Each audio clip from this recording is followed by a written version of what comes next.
Good morning, friends. It is February 4th, and today is day 35 for the Chronological 1-year Bible readings. Today we're going to go through Exodus chapters 10 through 12, and we're going to continue with the plagues that we started yesterday. All right, well, we're going to start with a plague of locusts. I've got my coffee. I really need coffee this morning. All right, the plague of locusts. Then the Lord said to Moses, "Go to Pharaoh, for I have hardened his heart and the hearts of his officials, so that I may perform these signs of mine among them, that you may tell your children and grandchildren how I dealt harshly with the Egyptians and how I performed my signs among them, and that you may know that I am the Lord." So Moses and Aaron went to Pharaoh and said to him, "This is what the Lord, the God of the Hebrews, says. How long will you refuse to humble yourself before me? Let my people go so that they may worship me. If you refuse to let them go, I will bring locusts into your country tomorrow. They will cover the face of the ground so that it cannot be seen. They will devour what little you have left after the hail, including every tree that is growing in your fields. They will fill your houses and those of all your officials and all the Egyptians, something neither your parents nor your ancestors have ever seen from the day they settled in this land until now." Then Moses turned and left Pharaoh. By the way, if you hear anything in the background, my dog is playing with his toys. I heard a squeak.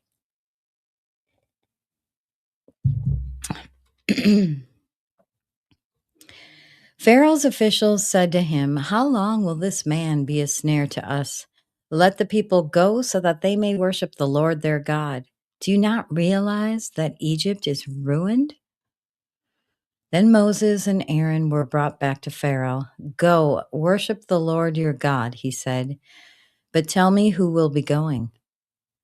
Moses answered, "We will go with our young and our old, with our sons and our daughters, and with our flocks and herds, because we are to celebrate a festival to the Lord."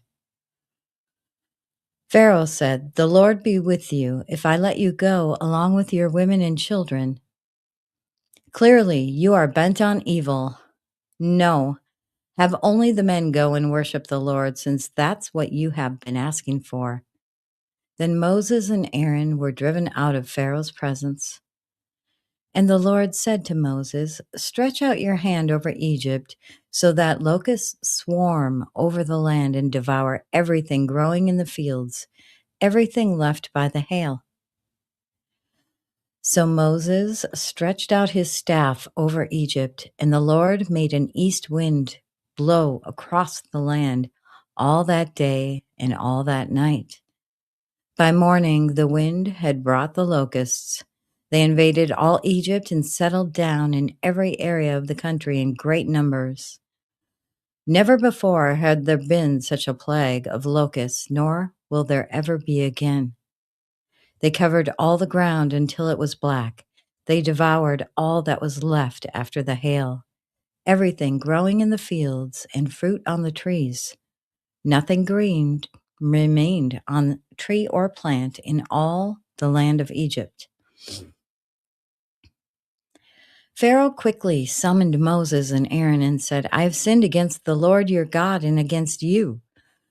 Now forgive my sin once more and pray to the Lord your God to take this deadly plague away from me."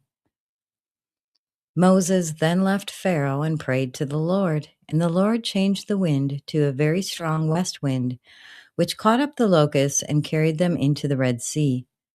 Not a locust was left anywhere in Egypt, but the Lord hardened Pharaoh's heart, and he would not let the Israelites go. Boy, Pharaoh just couldn't learn his lesson, could he? You know, I've been following some of the archaeological findings that they've been finding in the Bible, and I think that they believe they have the mummy of the Pharaoh from Exodus, if I'm correct. If I'm wrong on that, let me know. But yeah, it's kind of interesting.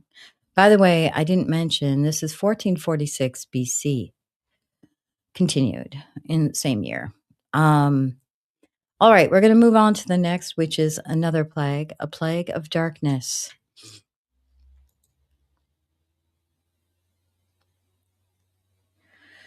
The plague of darkness. Then the Lord said to Moses, "Stretch out your hand toward the sky so that darkness spreads over Egypt, darkness that can be felt." So Moses stretched out his hand toward the sky, and total darkness covered all Egypt for 3 days. No one could see anyone else or move about for 3 days. Yet all the Israelites had light in the places where they lived. Then Pharaoh summoned Moses and said, "Go, worship the Lord. Even your women and children may go with you. Only leave your flocks and herds behind." But Moses said, "You must allow us to have sacrifices and burnt offerings to present to the Lord our God. Our livestock too must go with us. Not a hoof is to be left behind. We have to use some of them in worshiping the Lord our God, and until we get there, we will not know what we are to use to worship the Lord." But the Lord hardened Pharaoh's heart, and he was not willing to let them go. Pharaoh said to Moses, "Get out of my sight.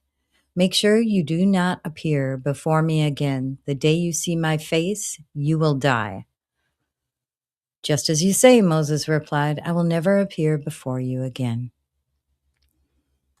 All right. Next, we're going to talk about the death for Egypt's firstborn.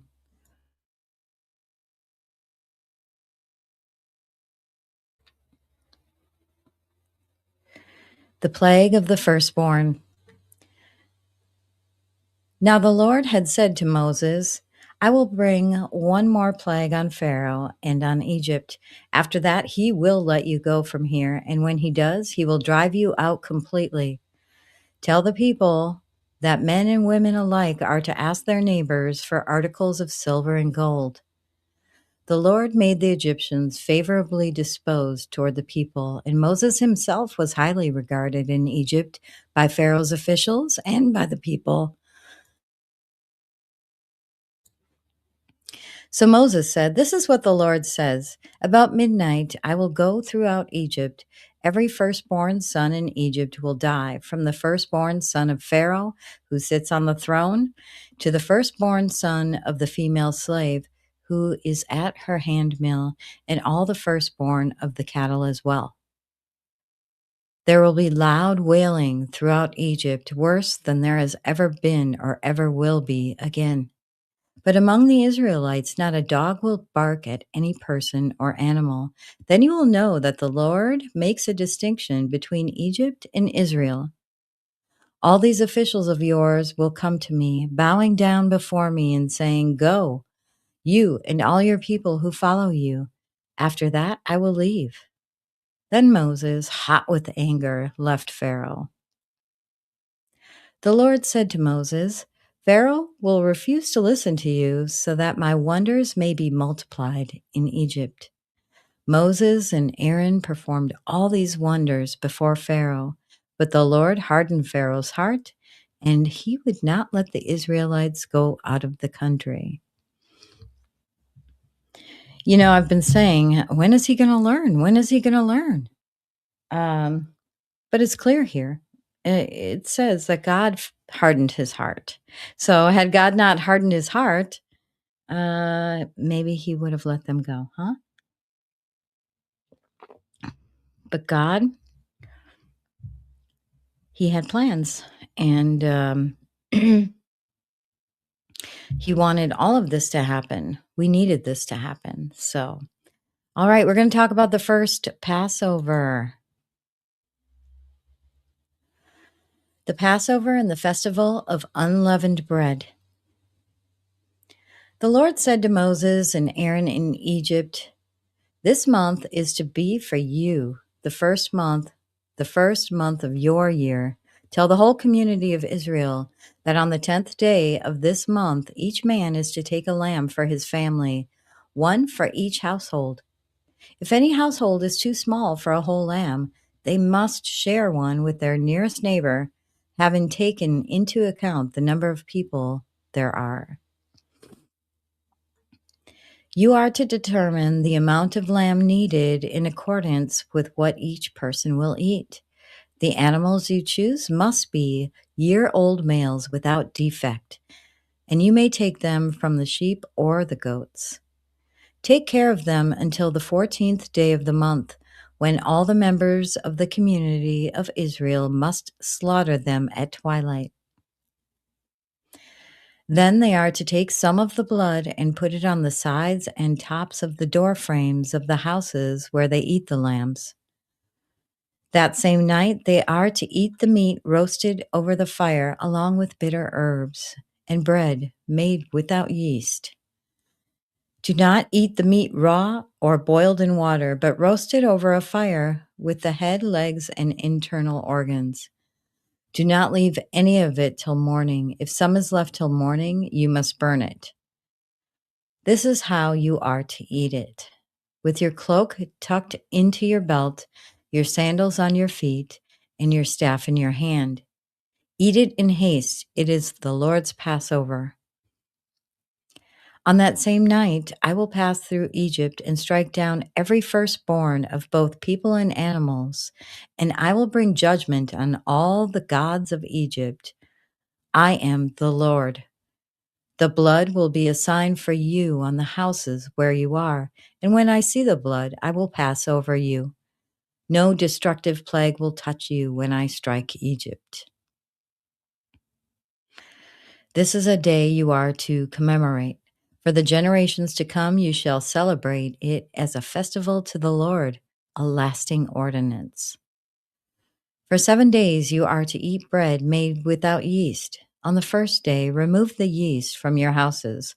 For whoever eats anything with yeast in it from the first day through the 7th must be cut off from Israel. On the first day, hold a sacred assembly, and on another, and an, another one on the 7th day. Do not work at all on these days, except to prepare food for everyone to eat. That is all you may do. Celebrate the festival of unleavened bread, because it was on this very day that I brought your divisions out of Egypt. Celebrate this day as a lasting ordinance for the generations to come. In the first month you are to eat bread made without yeast, from the evening of the 14th day until the evening of the 21st day. For 7 days no yeast is to be found in your houses, and anyone, whether foreigner or native born, who eats anything with yeast in it must be cut off from the community of Israel. Eat nothing made with yeast. Wherever you live, you must eat unleavened bread. Then Moses summoned all the elders of Israel and said to them, "Go at once and select the animals for your families and slaughter the Passover lamb. Take a bunch of hyssop, dip it into the blood in a basin, and put some blood on the top and on both sides of the door frame. None of you shall go out of the door of your house until morning. When the Lord goes through the land to strike down the Egyptians, he will see the blood on top and sides of the doorframe and will pass over that doorway. And he will not permit the destroyer to enter your houses and strike you down." Obey these instructions as a lasting ordinance for you and your descendants. When you enter the land that the Lord will give you as he promised, observe this ceremony. And when your children ask you, "What does this ceremony mean to you?" then tell them, "It is the Passover sacrifice to the Lord, who passed over the houses of the Israelites in Egypt and spared our homes when he struck down the Egyptians." Then the people bowed down and worshipped. The Israelites did just what the Lord commanded Moses and Aaron. At midnight, the Lord struck down all the firstborn in Egypt, from the firstborn of Pharaoh, who sat on the throne, to the firstborn of the prisoner who was in the dungeon, and the firstborn of all the livestock as well. Pharaoh and all his officials and all the Egyptians got up during the night, and there was loud wailing in Egypt, for there was not a house without someone dead.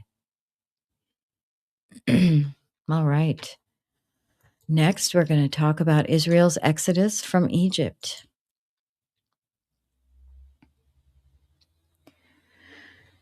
The Exodus. During the night, Pharaoh summoned Moses and Aaron and said, "Up, leave my people, you and the Israelites. Go, worship the Lord as you have requested. Take your flocks and herds as you have said, and go, and also bless me." The Egyptians urged the people to hurry and leave the country, for otherwise, they said, "We will all die." So the people took their dough before the yeast was added and carried it on their shoulders in the kneading troughs wrapped in clothing. The Israelites did as Moses instructed and asked the Egyptians for articles of silver and gold and for clothing. The Lord had made the Egyptians favorably disposed toward the people, and they gave them what they asked for, so they plundered the Egyptians. The Israelites journeyed from Ramses to Succoth. There were about 600,000 men on foot, besides women and children. Many other people went up with them, and also large droves of livestock, both flocks and herds. With the dough the Israelites had brought from Egypt, they baked loaves of unleavened bread. The dough was without yeast because they had been driven out of Egypt and did not have time to prepare food for themselves. Now, the length of time the Israelite people lived in Egypt was 430 years. At the end of the 430 years, to the very day, all the Lord's divisions left Egypt, because the Lord kept a vigil that night to bring them out of Egypt. On this night, all the Israelites are to keep vigil to honor the Lord for generations to come. Then lastly, we have instructions for the Passover.